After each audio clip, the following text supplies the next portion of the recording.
Hello everyone, welcome to my channel. आज हम करेंगे रेस्पिरेटरी सिस्टम। इससे पहले हम डाइजेस्टिव सिस्टम और सर्कुलेटरी सिस्टम कर चुके हैं। एस्टेट का एग्ज़ाम आपका आ चुका है, तो आप अपनी तैयारी फुल जोरों शोरों से स्टार्ट की रखिएगा। रेस्पिरेटरी सिस्टम मैं आपको आज करवा दूंगी पूरा डिटेल में। फिर आप इसके बाद क्वेश्चन लगा के देखिएगा और बताइएगा कि क्वेश्चन हो रहे हैं या नहीं हो रहे हैं। आइए स्टार्ट करते हैं। रेस्पिरेटरी सिस्टम, ठीक है। एरोबिक रेस्पिरेशन के ड्यूरिंग में ऑर्गेनिज्म ऑक्सीजन को यूटिलाइज करता है और रेस्पिरेटरी सबस्ट्रेट लाइक ग्लूकोज और एनर्जी रिलीज करता है, ठीक है। कार्बन डाइऑक्स कार्बन डाइऑक्साइड रिलीज होता है कैटाबॉलिक रिएक्शन के दौरान, ठीक है। तो इससे हमें पता चल जाता है कि ऑक्सीजन एक एसेंशियल है। तो the process of gases exchange, the intake of oxygen from atmosphere and release of carbon dioxide produced by cell is called respiration. Respiration की बेसिक सी डेफिनेशन आपको पता ही है। Process of gases exchange, oxygen को अंदर लेना और कार्बन डाइऑक्साइड को release करना, ये रेस्पिरेशन होता है। लेकिन रेस्पिरेशन सिर्फ यही नहीं होता है, रेस्पिरेशन में 4 स्टेप्स इंक्लूडेड हैं। आइए देखते हैं कौन कौन से। पहला है पल्मोनरी वेंटिलेशन और ब्रीदिंग, जिसको हम नॉर्मल ब्रीदिंग सांस लेना बोलते हैं। Exchange of air between atmosphere and alveoli of lung. In this process atmospheric air is drawn in, air अंदर ली जाती है, inspiration, and carbon dioxide rich alveolar air is released out, expiration. First हो गया ब्रीदिंग।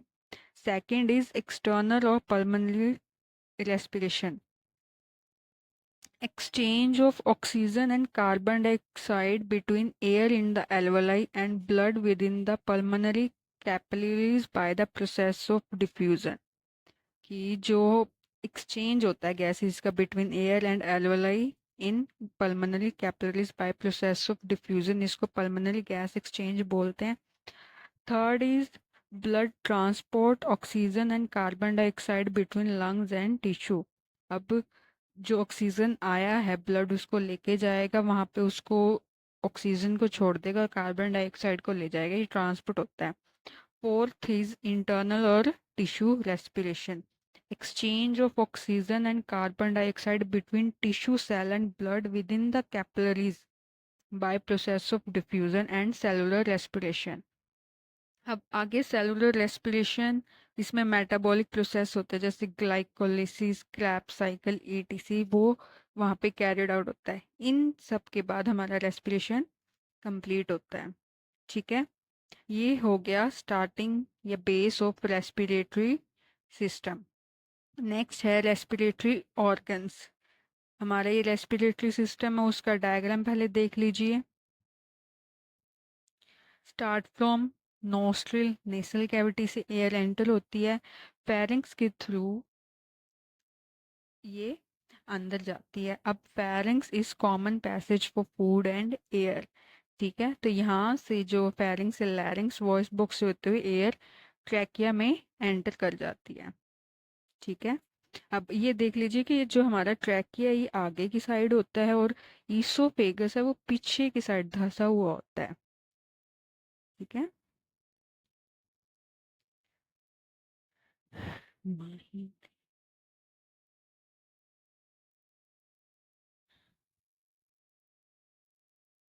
नेक्स्ट, अब trachea हमारे vertebrae के level पे आके फिफ्थ थोरेसिस वर्टिब्रे के लेवल पे आके डिवाइड हो जाती है प्राइमरी और सेकेंडरी ब्रोंकस में, और ये लंग्स में एंटर कर जाती है, ठीक है। ये आगे अब आपको डिटेल में बताएंगे।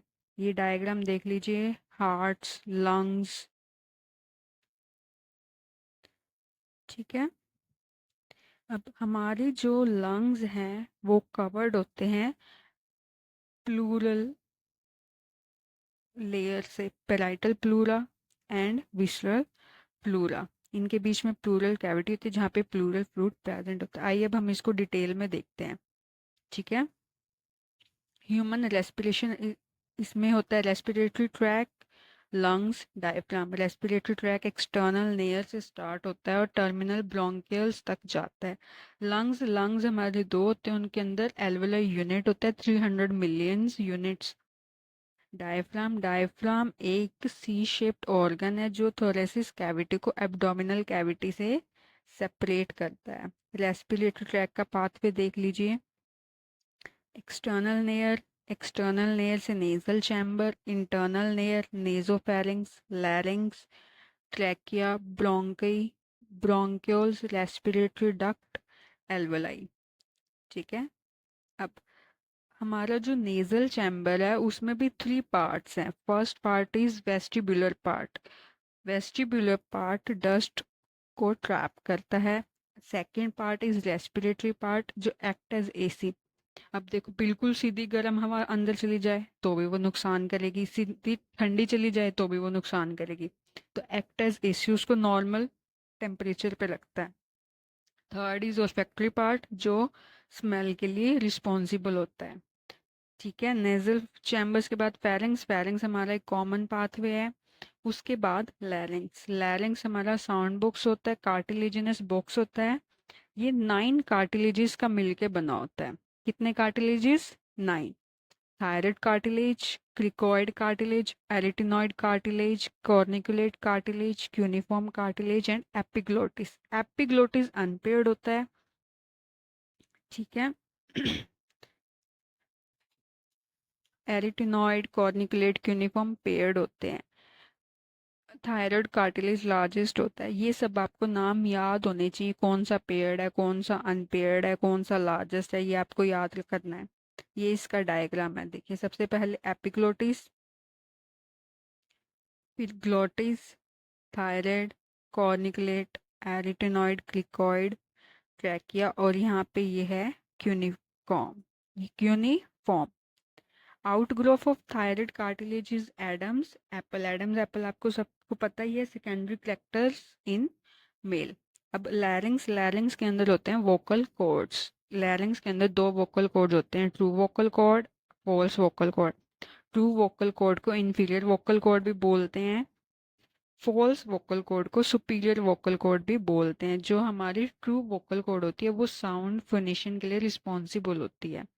फॉल्स वोकल कॉर्ड में कोई भी साउंड फोनेशन नहीं होती है।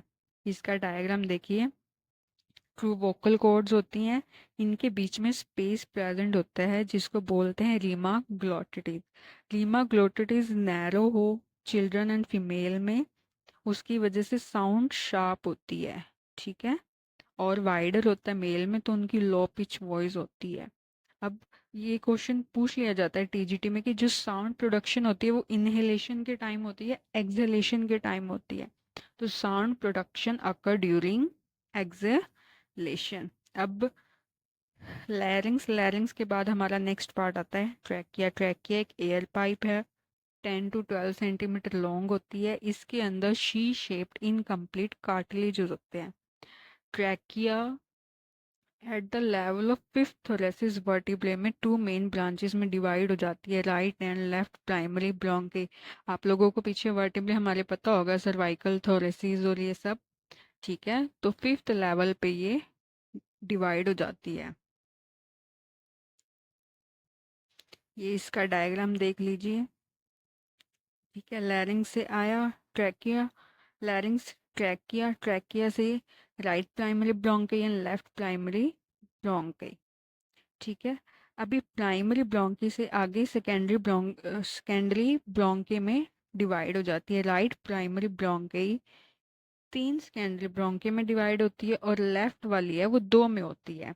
अब इससे पहले आप ये देख लीजिए कि जो राइट लंग होता है वो 3 लोब्ड होता है और जो लेफ्ट लंग होता है वो 2 लोब्ड होता है। ठीक है।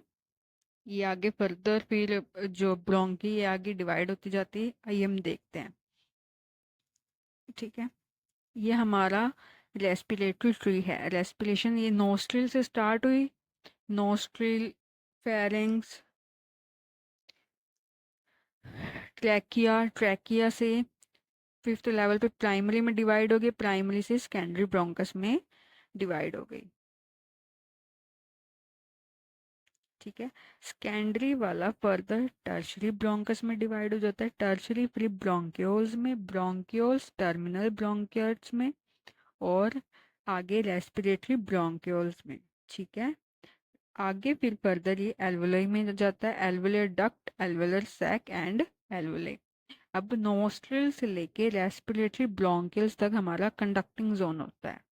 नोस्ट्रिल से लेके रेस्पिरेटरी ब्रोंकियल्स तक हमारा कंडक्टिंग जोन होता है। एल्वुलर डक्ट, एल्वुलर सैक और एल्वुलाई हमारा एक्सचेंज जोन बनाते हैं। ये रेस्पिरेटरी ट्री है, ये एक से एक जब नेक्स्ट लेवल पे जाता है तो ये नैरोअर होता जाता है। ठीक है, ये अब हम respiratory membrane, alveoli simple squamous epithelium of alveoli होता है, बीच में बेसमेंट मेम्ब्रेन होती है, और जो पल्मोनरी कैपिलरी है वो भी सिंपल स्क्वेमस एपिथेलियल की बनी होती है। इनके बीच में डिफ्यूजन के थ्रू एक्सचेंज हो जाता है। अब एल्वुलाई का भी स्ट्रक्चर देख लेते हैं।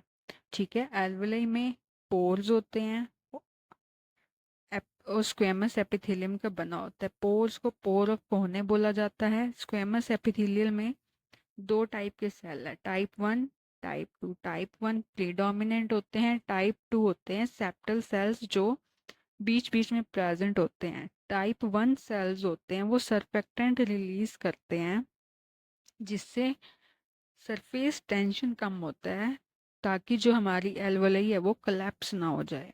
ठीक है, ये इसका डायग्राम है। आप लोग स्पीड का बताइए कि ज़्यादा करनी है या कम करनी है, मैं अभी फटाफट करवा रही हूँ ताकि आप लोग देखते देखते बोर ना हो जाओ। ठीक है, ये सारा डायग्राम आ गया सेप्टल सेल्स। अब हम respiratory system and breathing mechanism करते हैं। ठीक है, अब जो हमारा थोरेसिस कैविटी या थोरेसिस केज है उसके अंदर लंग्स प्रेजेंट होते हैं, वो फुल्ली पैक्ड होते हैं। एंटीरियरली नेक, ऊपर नेक होता है, ventrally sternum, dorsally vertebral column, posteriorly diaphragm और डोर्सोलेटरल वेंट्रल रिब्स प्रेजेंट होती है। आप इमेजिन कर सकते हो ना, अपने आप को देख लो, ऊपर नेक है, फिर स्टर्नम है, पीछे वर्टिब्रल कॉलम है, डायफ्राम होता है, साइड पे रिब्स होती हैं। हम 1 मिनट में 12 to 14 टाइम्स 15 टाइम्स ब्रीद करते हैं, डिपेंड करता है वो। ठीक है, तो उस हिसाब से देखें तो एक का हुआ 5 सेकंड का टाइम। तो इनहेलेशन, इनहेलेशन 2 सेकंड में कंप्लीट हो जाता है, ये एक एक्टिव प्रोसेस है, इसमें कॉन्ट्रैक्शन ऑफ मसल्स होता है। एक्सलेशन 3 सेकंड में कंप्लीट होता है, ये एक पैसिव प्रोसेस है और रिलैक्सेशन ऑफ मसल होता है इसमें। अब कौन कौन सी मसल ब्रीदिंग के दौरान होती है? ठीक है, पहली होती है intercostal muscle. Intercostal muscles ribs के बीच में प्रेजेंट होती है। ठीक है, एक्सटर्नल इंटरकोस्टल मसल और इंटरनल इंटरकोस्टल मसल। एक्सटर्नल थोड़ी बाहर की साइड होती है, इंटरनल अंदर की तरफ धसी हुई होती है। फ्लैनिक मसल या radial muscle, muscle of diaphragm होती है। जहाँ पे भी फ्लैनिक वर्ड आ जाए तो वो डायफ्राम से रिलेटेड होगा। Third is abdominal muscle. ठीक है ये तो हो गई मसल्स। अब ब्रीदिंग टाइप्स भी होते हैं, ब्रीदिंग टाइप होते हैं नॉर्मल ब्रीदिंग और फोर्सफुल ब्रीदिंग। नॉर्मल ब्रीदिंग होती है इनहेलेशन और एक्सहेलेशन। ठीक है, लेकिन फोर्सफुल ब्रीदिंग में सिर्फ फोर्सफुल एक्सहेलेशन होती है। ठीक है, वो भी एक्टिव प्रोसेस है। उसमें एक्स्ट्रा क्या होता है, contraction of intercostal muscle and abdominal muscle. अब ये डायग्राम देख लीजिए। आइए हम ये डायग्राम देख रहे थे। देखिए, ए पोजीशन है डायफ्राम की। इनहेलेशन के टाइम डायफ्राम फ्लैट शेप हो जाता है, ए से A1 पोजीशन पे आ जाता है। ठीक है, और ये बी पोजीशन है हमारी रिब्स की एंड स्टर्नम की। तो इनहेलेशन के टाइम ये भी आउटवर्ड एंड अपवर्ड मूव करती हैं, B1 पोजीशन पे आ जाती हैं। इससे क्या होता है, हमारा वॉल्यूम इंक्रीज हो जाता है। Volume of lung increase, pressure decrease, air goes in. Exhalation में बैक टू नॉर्मल पोजीशन आ जाते हैं, रिलैक्सेशन ऑफ मसल होता है सिर्फ। लेकिन जो फोर्सफुल एक्सहेलेशन है उसमें डायफ्राम मोर डोम शेप हो जाता है, मोर डोम शेप हो जाता है। और जो इंटरनल जो रिब्स हैं और स्टर्नम है वो इनवर्ड हो जाती है, तो वॉल्यूम हमारा डिक्रीज हो जाता है। Volume decrease, pressure increase. तो जो फोर्सफुल एक्सहेलेशन होता है, forceful exhalation coughing and sneezing के टाइम होता है। ठीक है, कफिंग एंड स्नीजिंग के टाइम फोर्सफुल एक्सहेलेशन होता है। मैकेनिज्म ऑफ इनहेलेशन ये लिखा हुआ है, मैं आपको ये बता देती हूँ। Contraction of radial muscle contract हुई तो डायफ्राम फ्लैट हो जाएगा, वॉल्यूम इंक्रीज हो जाएगा। Contraction of external intercostal muscle, ribs and sternum upward और आउटसाइड होती हैं, थोरेसिस कैविटी का वॉल्यूम इंक्रीज हो जाता है, तो overall volume of lung increase, pressure decrease, air comes into lungs. Exhalation exhalation का relaxation of radial muscle, relaxation of external intercostal muscles, diaphragm normal, ribs and sternum normal, volume in lungs decrease, intrapulmonary pressure decrease, intrapulmonary pressure increase, air goes out। ठीक है, अब forceful वाला देखते हैं। abdominal muscle contract होती है तो diaphragm मोर dome shape हो जाता है, volume of thoracic cavity decrease. Contraction of internal intercostal muscles होता है, इसमें ribs and sternum more inward हो जाती हैं तो वॉल्यूम डिक्रीज होता है। फिर volume of lungs more decrease हो गया, प्रेशर इंक्रीज हो गया तो एयर गोज आउट।